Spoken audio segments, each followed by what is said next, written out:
नमस्कार, मैं Nidhi Jain saint Wilfred teachers training college से आज आपके समक्ष बीएसटीसी डीएलएड का तृतीय पेपर आधुनिक विश्व में विद्यालय शिक्षा के बारे में बताने आई हूँ, जिसमें हमने 7 इकाइयों के बारे में अध्ययन करना है और इसमें हमारे समाज के बारे में और आधुनिक युग में जो शिक्षा है उसके बारे में विस्तार से अध्ययन किया गया है। जिसकी पहली इकाई है आधुनिक विश्व की 3 प्रमुख प्रक्रियाएं।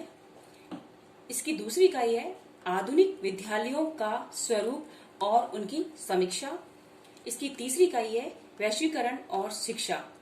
इसकी चौथी इकाई है स्वतंत्रता के बाद भारत में शिक्षा का विकास 1947 यानी 1947 ईस्वी से 1992 ईस्वी तक। इसकी पांचवी इकाई है भारतीय शिक्षा व्यवस्था की उभरती तस्वीर 1992 के बाद। इकाई 6 में शैक्षणिक नवाचार का मतलब है नई टेक्निक्स या इनोवेशन और पहल से परिचय। इसकी 7वीं इकाई है गुणवत्तापूर्ण शिक्षा में शैक्षणिक आंकड़ों के अध्ययन का महत्व। अब हम पहली इकाई के बारे में इसके कुछ पॉइंट्स हैं जिसके बारे में हम विस्तार से अध्ययन करेंगे। वो पॉइंट्स हैं, पहले इस इकाई का परिचय, दूसरा है इसके उद्देश्य, तीसरा है विषय वस्तु। इसका सब पॉइंट्स, पहला पॉइंट है औद्योगिकरण एवं शिक्षा। इसके औद्योगिकरण शिक्षा के सब पॉइंट्स में पहला पॉइंट है औद्योगिकरण उत्पादन की पृष्ठभूमि एवं स्वरूप। इसका दूसरा पॉइंट है श्रम और बाजार के निर्माण में सार्वजनिक शिक्षा की भूमिका। इसी का सेकंड पॉइंट है राष्ट्रीय राज्य राष्ट्रवाद एवं शिक्षा।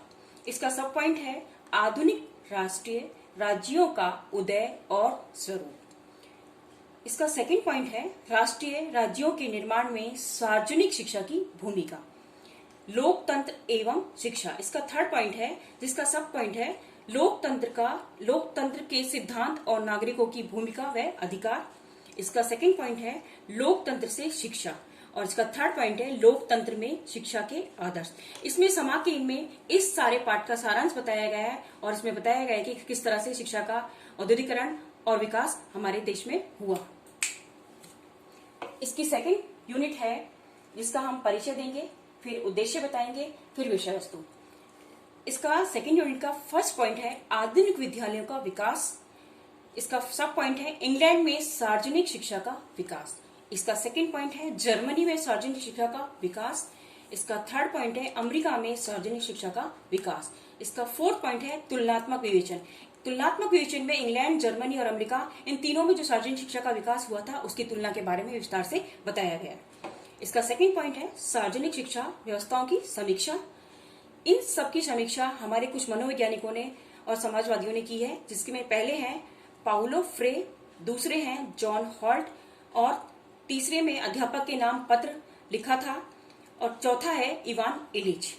इस पाठ का सारा संकेन या समीक्षा लास्ट में पाठ के अंत में की गई है। अब हम तीसरी इकाई की ओर बढ़ते हैं, जिसमें बताया गया है इसका परिचय, फिर इसके उद्देश्य और विषय वस्तु। सेम सारी इकाइयों में पहले इस पाठ का परिचय बताया गया है, फिर उद्देश्य लिए गए हैं। वह उद्देश्य किस प्रकार से है कि इन पाठों का या इन चीजों को सिलेबस में क्यों जोड़ा गया है, उस उद्देश्य को हम बताएंगे। फिर है थर्ड पॉइंट में थर्ड यूनिट का पहला पॉइंट वैश्वीकरण का आशय व प्रमुख विशेषताएं। इसका सब पॉइंट है पूंजी का प्रभाव, दूसरा है उत्पादन का प्रभाव, तीसरा है श्रमिकों का प्रभाव। इसका सेकंड पॉइंट है वैश्वीकरण का राष्ट्रीय राज्य पर प्रभाव। इसके सब पॉइंट्स में है पहला औद्योगिक नीतियों पर प्रभाव, दूसरा है वैश्वीकरण का सामाजिक और सांस्कृतिक प्रभाव, तीसरा है किसानों व असंगठित क्षेत्रों के कामगारों पर वैश्वीकरण का प्रभाव। असंगठित क्षेत्रों से यहाँ तात्पर्य है जो बड़ी बड़ी फैक्ट्रियां लगी हुई हैं लेकिन वहां मजदूर सिर्फ ठेके पर काम करते हैं, उन लोगों का कोई संगठन नहीं है, गवर्नमेंट से उनको कोई सब्सिडी नहीं मिलती है और उन मजदूरों का कोई आगे फ्यूचर नहीं है, इसलिए वो असंगठित क्षेत्रों में शामिल किए गए। इसका हम विस्तार से अध्ययन इस इकाई के दौरान करेंगे। इसमें है तीसरा पॉइंट वैश्वीकरण का शिक्षा पर प्रभाव। इसमें है पहला पाठ्यक्रम पर प्रभाव, दूसरा शिक्षक की भूमिका में बदलाव, किस तरह से मध्यकालीन भारत में और आधुनिक भारत में शिक्षक की भूमिका में बदलाव लाया गया, तीसरा है भारतीय संदर्भ में वैश्वीकरण और शिक्षा।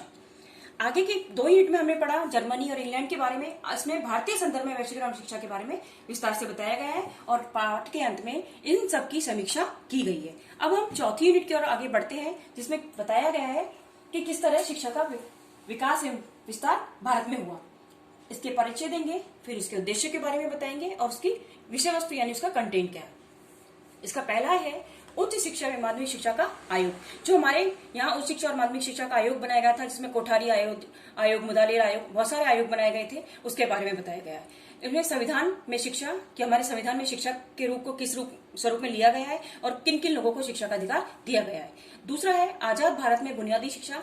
बुनियादी शिक्षा हमारे यहाँ महात्मा गांधी ने स्टार्ट की थी, जिसका समर्थन रविन्द्रनाथ टैगोर ने भी किया था। इसके बाद है तीसरा विश्वविद्यालय आयोग, जो उच्च शिक्षा आयोग 1948 में बना। उसके बाद है माध्यमिक शिक्षा आयोग, जो 1952 और 1952-53 में बना। इसके बाद आता है हमारा कोठारी आयोग, जिसके बारे में विस्तार से अध्ययन कर रहे हैं या बताएंगे इस यूनिट में। राष्ट्रीय विकास के लिए शिक्षा आयोग की सिफारिशों तथा उनका क्रियान्वयन। इसका सब पॉइंट्स है शिक्षा आयोग, राष्ट्रीय शिक्षा आयोग 1964-66 यानी 1964 से 1966 के बीच जो बना। इसका दूसरा है राष्ट्रीय शिक्षा नीति 1968, राष्ट्रीय शिक्षा नीति जो 1968 में बनाई गई थी। अब है हमारा तीसरा कार्यान्वयन की समीक्षा। इन कार्यों को जो किया गया उसके बाद जो समीक्षा हमने की है उसके बारे में बताया गया है। फिर आता है इसका थर्ड पॉइंट 1980 के दशक में शिक्षा की स्थिति व नई शिक्षा नीति, जो 1986 की शिक्षा नीति जो आज भी हमारे भारत में शिक्षा में लागू है। इसका पहला पॉइंट है 1980 के दशक तक की शैक्षिक स्थिति, जो 1900 दशक से पहले की जो स्थिति थी उसके बारे में बताया गया है, और 1980 के बाद की जो स्थिति है उसकी राष्ट्रीय शिक्षा नीति जो 1986 में बनाई गई थी, उसमें क्या चेंजेस किए गए थे, उसमें क्या बदलाव किए गए थे, उसके बारे में विस्तार से अध्ययन किया गया। फिर है हमारा फोर्थ पॉइंट शिक्षा बिना बोझ के समिति की रिपोर्ट, यशपाल कमेटी जो 1992 में बनी। यशपाल, इसका फर्स्ट पॉइंट है यशपाल समिति के सुझावों की समीक्षा की गई। इसके बाद इन सारी चीजों का हमने लास्ट में समाकेन या समकेन किया या उसकी समीक्षा की या उसको समरी किया। अब हम बढ़ते हैं आगे की ओर, जो है हमारी 5th यूनिट, जिसमें हम परिचय देंगे, उसके बाद उसके उद्देश्य बताएंगे और उसके बाद हम विषय वस्तु। इन सब चीजों का हम एक एक यूनिट का एक अलग अलग वीडियो बनाएंगे और अलग अलग वीडियो आपके सामने प्रस्तुत करेंगे। इसमें है 5th यूनिट में पहला अंतर्राष्ट्रीय शैक्षिक पहल। इसका सब पॉइंट्स है भारत में, पहला पॉइंट है, इसका सेकंड पॉइंट है भारत में शैक्षिक पहल पहला चरण 1991 से 2001 तक, जिसमें पहला सब पॉइंट्स है जिला प्राथमिक शिक्षा कार्यक्रम। दूसरा है वैकल्पिक शिक्षा व्यवस्था और पैरा शिक्षक। पैरा शिक्षक का मतलब है पैरा टीचर्स से जो राजीव गांधी योजना के तहत लगाए गए थे, अब उन शिक्षकों को परमानेंट कर दिया गया है। अब इसका आता है थर्ड भारत में शैक्षणिक पहल और दूसरा चरण जो 2002 से अब तक चल रहा है, यानी कि 2020 तक। अभी 2020-21 की नई शिक्षा नीति आने की बातें चल रही हैं। अब देखें आगे क्या होता है। इसका सब पॉइंट्स है शिक्षा का अधिकार कानून की पृष्ठभूमि एवं विवेचना। दूसरा सर्व शिक्षा अभियान। तीसरा राष्ट्रीय माध्यमिक शिक्षा अभियान। इसके बाद इसका फोर्थ पॉइंट आता है भारतीय शिक्षा में उभरते मुद्दे। इसका पहला पॉइंट है शिक्षा का निजीकरण। दूसरा है विद्यालयी व्यवस्था में जवाबदेही। तीसरा है शिक्षकों की बदलती परिस्थितियां। चौथा है शिक्षा में समुदाय की भूमिका। और इन सब का फिर हम लास्ट में समरी करेंगे या उसकी समीक्षा करेंगे। उसके बाद आता है हमारा छठा पॉइंट, यानी छठी इकाई के बारे में। उसमें हमें क्या बताया गया है उसके बारे में देखिए। इसमें बताया गया है परिचय, फिर उद्देश्य और विषय वस्तु। हम छठी यूनिट का पहला पॉइंट लेते हैं देश के अन्य राज्यों में शैक्षिक पहल और नवाचार। नवाचार का अर्थ मैं आपको पहले बता चुकी हूँ कि नई टेक्निक्स या तकनीक से लिया गया है। इसमें पहला है गुजरात में आश्रम शालाएं। दूसरा है MV फाउंडेशन हैदराबाद। तीसरा है होशंगाबाद विज्ञान शिक्षण कार्यक्रम। और चौथा है ऋषि वैली प्रयोग। फिर हम इसका सेकंड पॉइंट लेते हैं राजस्थान में शैक्षिक पहल एवं नवाचार। अभी हमने अन्य राज्यों के बारे में पढ़ा, अब हम इसमें राजस्थान के बारे में पढ़ेंगे। पहला पॉइंट है शिक्षाकर्मी परियोजना। दूसरा पॉइंट है लोक जुम्बिश परियोजना। तीसरा पॉइंट है जनशाला कार्यक्रम, और चौथा पॉइंट है लहर कार्यक्रम, और पांचवा है इसी का दूसरा दशक परियोजना। फिर इन सब का संकेन या समीक्षा करेंगे। इसके बाद हम आगे की ओर बढ़ते हैं। हमारी लास्ट यूनिट है यूनिट नंबर 7, जिसमें वही सेम परिचय, उद्देश्य, विषय वस्तु, आंकड़ों का महत्व। सेकंड पॉइंट है आंकड़ों के प्रकार, और इसका थर्ड पॉइंट है आंकड़ों के विश्लेषण हेतु प्रमुख विधियां। इसके सब पॉइंट्स में है सांख्यिकी गणनाओं में विश्लेषण, दूसरा है मानचित्र के माध्यम से आंकड़ों का विश्लेषण, तीसरा है दंड आरेख के माध्यम से विश्लेषण, चौथा है पाई डायग्राम के माध्यम से विश्लेषण, पांचवा है सारणियन में प्रदर्शन एवं विश्लेषण।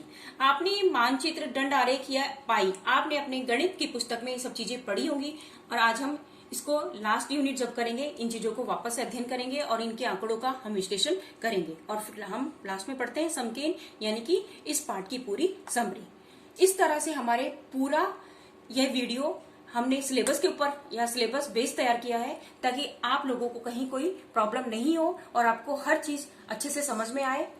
और समझने के बाद ये कि आप जब भी मैं नया वीडियो लेकर आऊंगी तो आपके सामने फर्स्ट यूनिट से स्टार्ट करूंगी और फर्स्ट यूनिट के प्रत्येक टॉपिक को विस्तार से अध्ययन करेंगे, विस्तार से समझाएंगे, और आपको कोई क्वेरी हो तो आप उसे पूछ भी सकते हैं। आपका बहुत बहुत धन्यवाद।